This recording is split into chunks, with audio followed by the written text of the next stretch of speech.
All right, so let's get a little education about the DROP plan, the Deferred Retirement Option Plan, or Delayed Retirement Option Plan.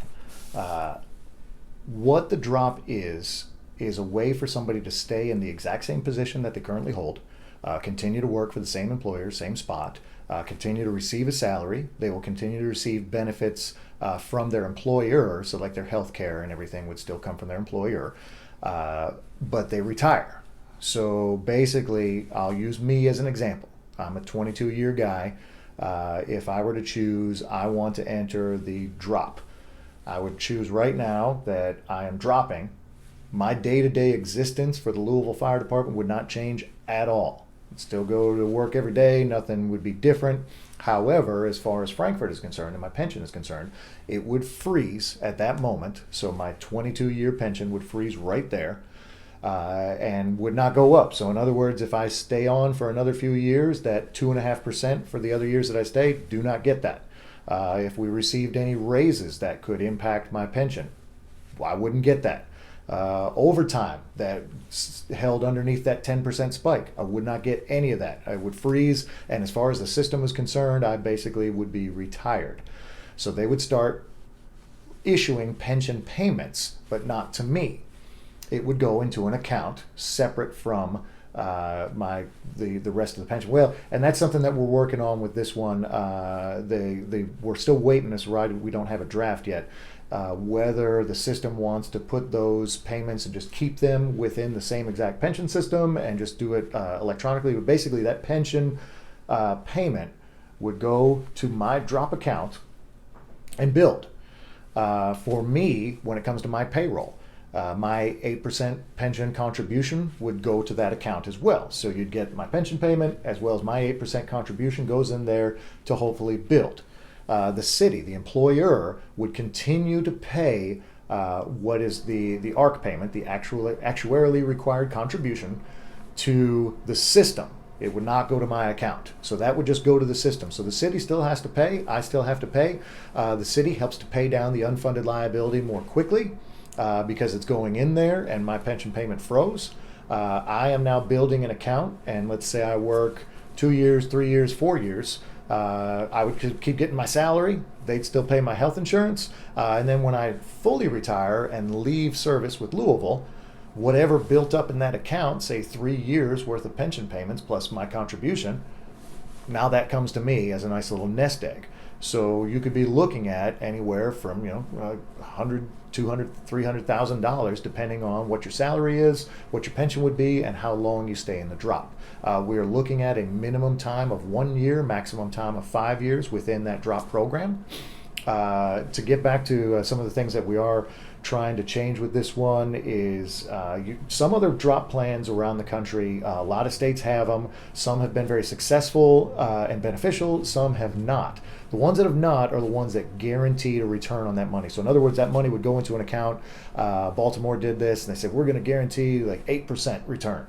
Well, you have a bad year like last year, then the system takes a hit. They lose that money, and it becomes unsustainable. We are not going to do any. The whole point of this is to be cost neutral, to not impact the system at all, because I want that system to be strong and valid for anybody coming after me for the next 50 years or whatever, right? So where that money sits, we have tried to set at least a floor so that you cannot lose money. So it's a minimum of 0%. There are some legislators that are balking at that, but if it stays in the system and the system is set with an assumed rate of return of 6.25%, then we should be fine because that gets smoothed out over the good years, bad years, etc. And if all that money is staying there and they're just using my numbers on a computer to eventually pull that out and give me a payment, shouldn't be that bad. What you do with that payment when you get out, that's up to you. You want to take a lump sum, you're going to get hit with a bunch of taxes on that. If you want to take it and roll it over into a Roth that you have, or say a deferred comp, or whatever other thing that you've got going on, you could do that. The state of Kentucky does offer Roths, 401ks, 457s, etc. So you could roll it over into one of their accounts or even create an account if you don't have one right now. But the idea, once again, is just that you have money that is set aside that sits there and comes to you. I can tell you right now, we are not going to get a like a guaranteed return. Some states have that, like a 4%, 5%, something like guarantee. I was like, that's most likely not going to happen. I mean, when we set that floor at 0 in the initial draft, we had people pushing back on that.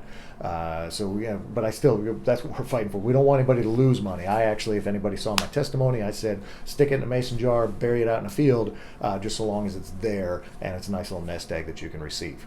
A couple of the questions that came up at the legislative conference: what about people in like the Tier 1B? If they choose to drop, would those additional years still count towards lifting up their health insurance benefit? Yes, it would. We got that in the draft, and we are not backing off on that. So say that person that's post 2003 Tier 1B or Tier 2, they go into the drop at, say, 21 years, right? And they drop and they work another 4 years. So that puts them at 25 years. That means they get that additional $5 credit towards that calculation for their health insurance. They would get that for all of those years post retirement, whenever you're actually retirement eligibility. So that is in there. Any other questions that people have, do not hesitate to reach out to me, to President Bear, to Secretary Treasurer Pletsky, and we can help you kind of walk through this. As soon as we have a draft, which we hope to have this week, there was just some legal issues that CERS, KPPA people were looking at to bring it around. A couple things that we need to make sure that you do understand. This would only be able to be done for Tier 1 and Tier 2, because Tier 3, since it's a weird cash balance hybrid, it doesn't actually operate the same way, we need to come up with something different for that. So yes, that is in the works to going forward to come up with something with that. Obviously, what's the bigger thing that is in the works every session is to try to get Tier 3 back into Tier 2, because that's where they need to be. Beyond that, I don't remember any other questions that really came up this last week. The big one was the health insurance benefit as you stay beyond your retirement eligibility. But yeah, that continues to build.